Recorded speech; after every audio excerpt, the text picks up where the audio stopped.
Choo-choo, guys, and welcome to Etheria Station. How the heck are you? I am Fastidious, and I am here to tell you that so many people, content creators, players, members of the community, are just wrong about Liliam. I hear people saying she's a disappointment, she doesn't hit hard enough, blah, blah, blah, blah, blah.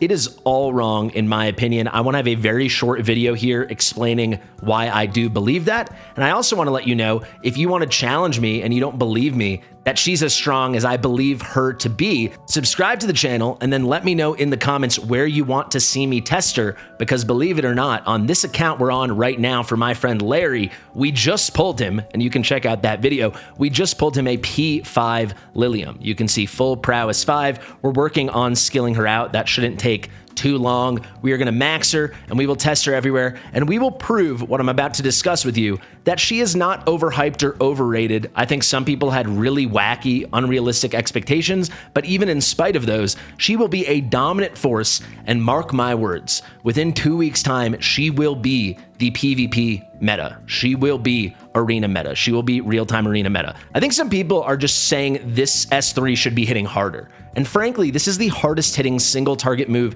in the entire game outside of maybe D-Ting. And D-Ting obviously has a very unique single target kit, very designed for PvE content. And he also is somewhat restricted in top potential based on his stats because he is only in SR. He's still phenomenal, but all those things being considered, he's not going to be a viable PvP unit. So who else can contend as a single target slapper with Liliam? It's really just her and then Hoi An. Though Hoi An was overhyped by many when her banner launched, not by this guy, I was very much Team Holden, for PvP, we all suspected her to be very good in the arena, and she was even better than we thought. Anyone who watched coverage of EWS, the Etheria World Summit live in Shanghai, saw how ridiculously powerful Hoi An can be in PvP, especially with that crazy single target damage on the S3. Shout out to my boy Han. That was the player I was rooting for who came in second. His Hoi An was insane, and a big part of why his Hoi An and Hoi An in general was so impressive was this S3. And this thing hits hard.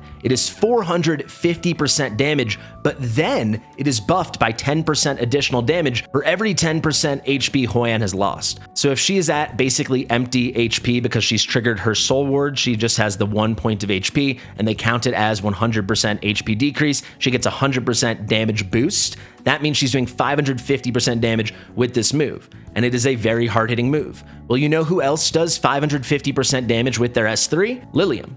That's exactly what Liliam does. And actually, Liliam's damage is superior for 2 reasons, because that damage is going to ignore shields, and that damage is going to reduce the target's max HP. On top of all of that, Liliam is affinity neutral. So Hoi An is hollow, she's green affinity, so she has to deal with some red units, some reason units. That can be tricky, but for Liliam, she is always neutral, and then obviously if they are a constant unit, she's going to be strong. So she has that advantage. She does 500% damage at base, and then if the target has over 60% health, which to start an arena battle when she's your main DPS, they always will, she is going to do 50% more damage. 500 plus 50, 550% damage. This is an unbelievably good single target move.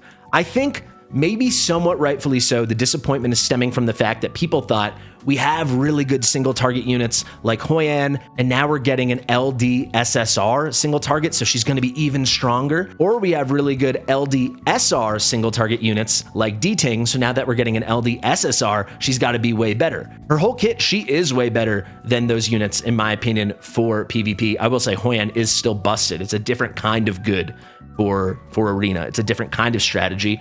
But yes, I think some people thought the damage would be way higher, and the damage is just comparable to a little bit better. It's not a mile better, maybe it's a couple feet better, and people were expecting a mile. That's the source of the disappointment. But when people are getting hyper-focused on the damage of the S3 being the best, but not the best enough, they are losing the forest for the trees. What is the forest?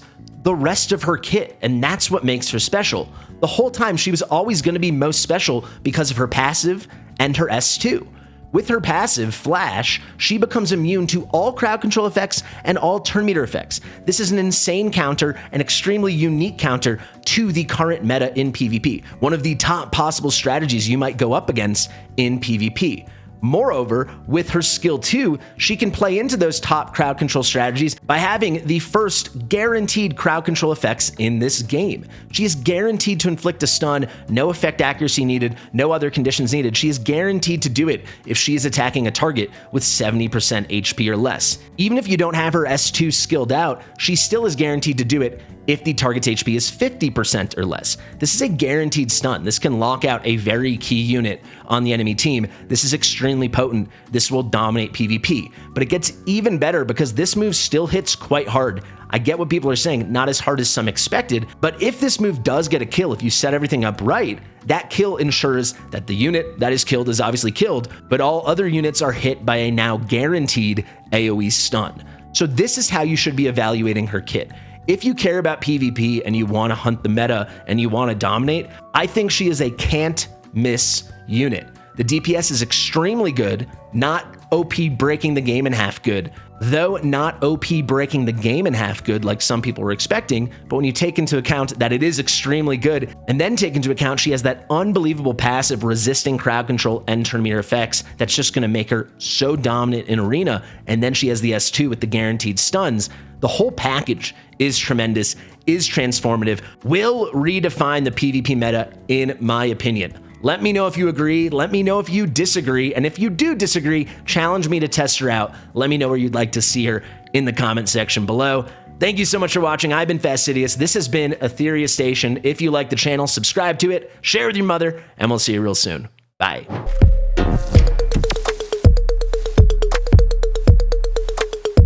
Fastidious.